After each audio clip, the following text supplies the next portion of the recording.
Many of us are going through this quote unquote awakening. Many of us are scared of what's happening. Many of us have are moving through different processes where parts of ourselves are literally dying off, parts of our personality, parts of our lives, parts of our livelihood. Many of us lose our job. Many of us lose our friends. Many of us lose our family.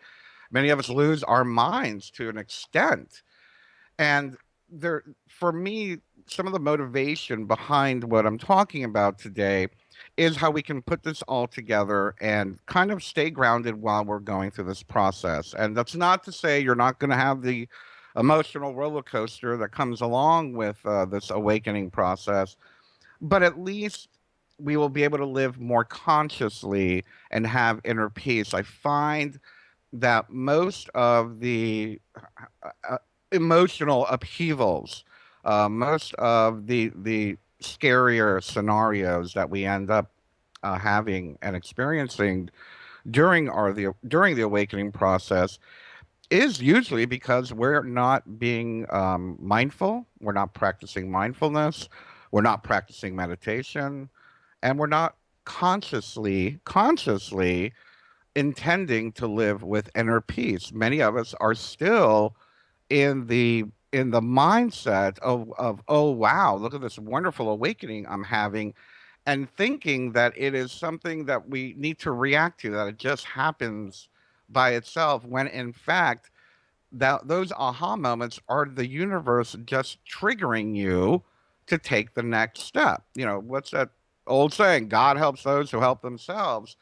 We need to be active in our awakening. We need to participate in our awakening. It is not something that happens to us. It is something that we are awakened to. It's just we get a glimmer, and then it's up to us to continue down the path. A spiritual awakening is not what you might think it is. Again, it's not something that happens to you. And it's not about trying to be something that we're not. It is not something of being a fake, phony, new age fluff bunny. It's not about not being human. It's not about being perfect. It's not about acting spiritual or acting like an activist, whatever aspect you're being drawn to. It's about becoming more genuine. It's about becoming more authentic.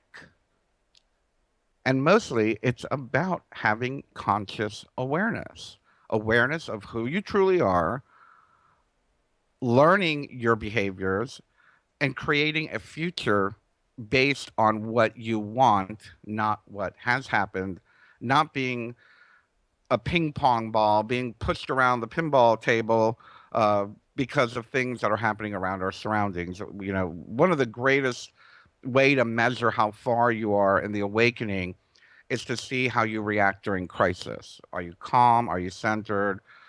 If you and listen, I'm one of these people where I have a moment of freak out. I will freak out. I have anxiety. I'll get a little panic attack, but it passes. It's fair to say in my life, when there is crisis, I give myself about an hour or so to really freak out. Maybe 3 hours sometimes, but I allow it to pass. I don't cling to the crisis. I don't cling to that feeling of, oh my God, oh my God, oh my God. I learned to cultivate, I have learned over the years to cultivate a method of being more proactive, of being figuring out what it is that I want out of the situation or out of the crisis, and then moving forward to achieve that. It's important for us to understand that awakening means you are still going to be human. You are still going to get angry. You are still going to feel happiness, sadness, joy, fear. It's all about becoming more aware. It's almost as if, you know, and I saw a great show yesterday, and I'd like to share this with you. It was a an episode of Criminal Minds. I don't know if anybody watches that show, but it happened to be the one where there was this guy going around. He started killing people at a pharmacy and whatnot because he didn't have his medication. Anyway, he was freaking out because they took him off antipsychotics. And what was happening was he was beginning to remember everything that had happened to him as a child, and all the memories were coming back, and he was, remembering the traumas, and it was all coming back up to the surface. It's very fair to say that many of the things that we go through while we're going through an awakening is very similar. It's remembering all the traumas. It's remembering all the emotional uh, things and crises that happened to us, but it's our choice to change the way we react to it, not become a crazy person and go around murdering people. It's our choice to become proactive, learn to connect with our inner guidance, learn to connect with our peace, and move forward from that. Many of us on this path came to the awakening because of traumatic experiences. Some of us came from the 9/11 situation, the scenario that happened 9/11 2001. Many people were shaken awake by the whole Mayan calendar phenomenon. For me, it was, I think it was like the Ron Paul Revolution, believe it or not, back in 2005 or six.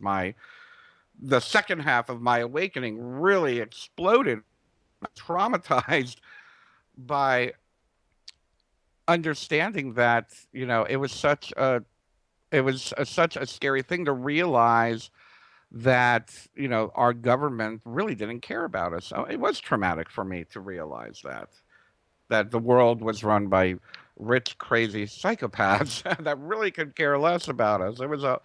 It was not a fun place to be, and it was, that angry truther moment happened to me for quite a few years after that.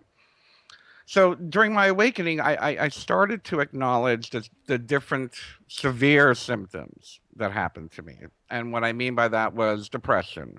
What I mean by that was actually, I think I was drinking quite a lot at that time. If Treva remembers back in my happy hour days, I was drinking a lot in the very beginning because I could not handle the feelings that I was feeling. It was just like, oh my God. And when you get that clarity, when you get the clarity that I am not who I thought I was, that we are not who we think we are as a culture, as a society, as a planet, when the ego gets smashed into smithereens that everything we thought was real isn't real, it is scary.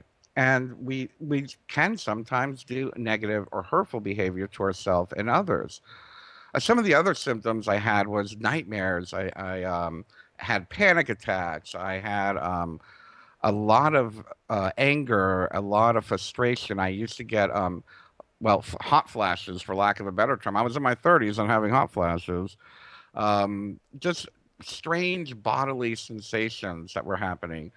And what these are, and what a lot of these symptoms are, is your mind basically adjusting to your new consciousness, and with that, your body needs to adjust to this new consciousness, this new awareness. It sometimes it is, it's a cliche I say all the time, that we're going through the birth canal, and it can be very crampy, painful, going through labor pains almost. But we must be courageous and get through it. Again, big cliche that really works. You're never going to get over it unless you go through it. And what is at the other end? What is at the other end is the clarity, is